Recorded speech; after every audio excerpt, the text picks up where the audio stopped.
Hi friends, welcome back to another video.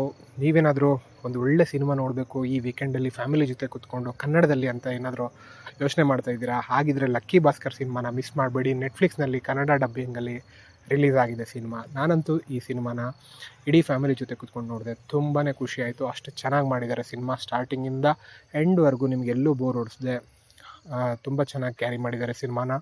ಹಾಗೂ ಈ ಸಿನಿಮಾದಲ್ಲಿ ಒಳ್ಳೊಳ್ಳೆ ಹಾಡುಗಳು ಕೂಡ ಇದೆ. ಸೊ ಖಂಡಿತ ನೋಡಿ ಅಂತ ನಾನು ರೆಕಮೆಂಡ್ ಮಾಡ್ತೀನಿ.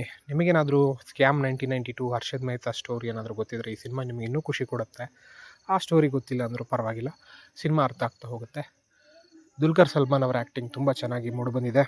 ಹಾಗೂ ನೀವೇನಾದರೂ ನನ್ನ ಚಾನಲ್ಗೆ ಹೊಸಬರಾಗಿದ್ದರೆ ಖಂಡಿತ ಸಬ್ಸ್ಕ್ರೈಬ್ ಮಾಡಿ. ಒಳ್ಳೆ ಸಿನಿಮಾನ ನಾನು ರೆಕಮೆಂಡ್ ಮಾಡ್ತಾನೆ ಇರ್ತೀನಿ ಈ ಚಾನಲ್ನಲ್ಲಿ. ಹಾಗೂ ನಿಮ್ಮ ಫ್ರೆಂಡ್ಸ್ ಜೊತೆ ಕೂಡ ಶೇರ್ ಮಾಡಿ, ಸಬ್ಸ್ಕ್ರೈಬ್ ಮಾಡ್ಕೊಳ್ಳಿ.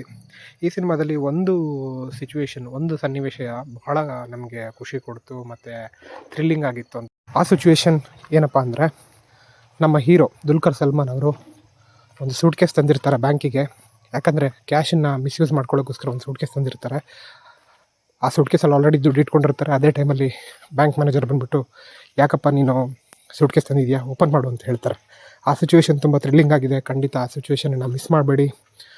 ಸೊ ಈ ಸಿನಿಮಾ ನೀವು ನೋಡ್ತೀರಾ ಅಂತ ಅಂದ್ಕೊಳ್ತಾ ನಾನು ಈ ರಿವ್ಯೂ ಇಲ್ಲೇ ಮುಗಿಸ್ತಾ ಇದ್ದೀನಿ. ಟೇಕ್ ಕೇರ್, ಬಾಯ್.